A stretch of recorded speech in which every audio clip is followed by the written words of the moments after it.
Jesus wasn't a sin sacrifice, but he was the Lamb of God. Let's look at the biblical details to see the difference.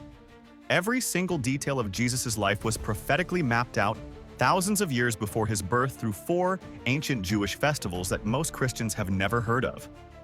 These aren't just random celebrations, but divine blueprints that reveal the exact timeline and purpose of the Messiah's mission on earth. The spring feasts of God, established in Leviticus 23, are Passover, unleavened bread, first fruits, and Pentecost. Each one contains specific prophetic elements that Jesus fulfilled with mathematical precision. Let me break down how these ancient appointments with God became the roadmap for a salvation encounter, starting with Passover, called Pesach in Hebrew. This feast commemorates Israel's deliverance from Egyptian slavery when God commanded each family to sacrifice a perfect lamb and apply its blood to their doorposts. The death angel would pass over every house marked with blood, sparing the firstborn inside. The lamb had to be without blemish, selected on the 10th day of the first month, and killed on the 14th day at twilight. Jesus fulfilled this prophecy exactly. John the Baptist even declared him the Lamb of God who takes away the sin of the world in John 1:29. But that doesn't mean what most Christians are taught to believe. More on this in a moment. Jesus entered Jerusalem on the first day of the week on the 10th day of Nisan, presenting himself as the perfect sacrifice just as the Passover lambs were being selected. His life was a ransom for the punishment we each deserved. He wasn't a human sacrifice for sin because that goes against the Torah. Human sacrifice is prohibited by God's kingdom law. Neither Jesus nor the Father could violate Torah in any way during his mission, or they too would be lawless. As lawbreakers, they would have made his mission worthless. So how then was he like a lamb to the slaughter, as the prophet Isaiah declared? He didn't cry out against or resist his captors, also as Isaiah said.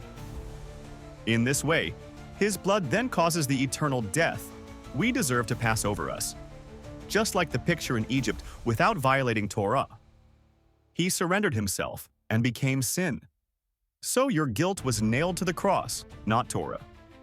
For 4 days, the religious leaders examined him, trying to find fault, but found none. On the 14th of Nisan, at the exact moment the Passover lambs were being slaughtered in the temple, Jesus died on the cross with your sin, guilt, and shame. The Apostle Paul confirms this in 1 Corinthians 5:7, declaring, "Christ our Passover lamb has been slain." The prophetic details go deeper. In Exodus 12:46, God commanded that not a bone of the Passover lamb should be broken. When Roman soldiers came to break Jesus' legs to hasten death, they found he was already dead and pierced his side instead, fulfilling this ancient requirement. Blood and clear serum, they thought it was water, flowed out, verifying his heart had stopped. His blood wasn't circulating, and the red cells and blood plasma had separated, looking like blood and water. Some believe the hyssop branch used to apply the lamb's blood in Egypt was the same plant used to offer Jesus wine vinegar on the cross, connecting these events across 15 centuries.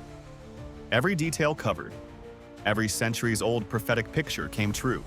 The Feast of Unleavened Bread coming in part 2. Like, follow, share, to help us continue creating great content.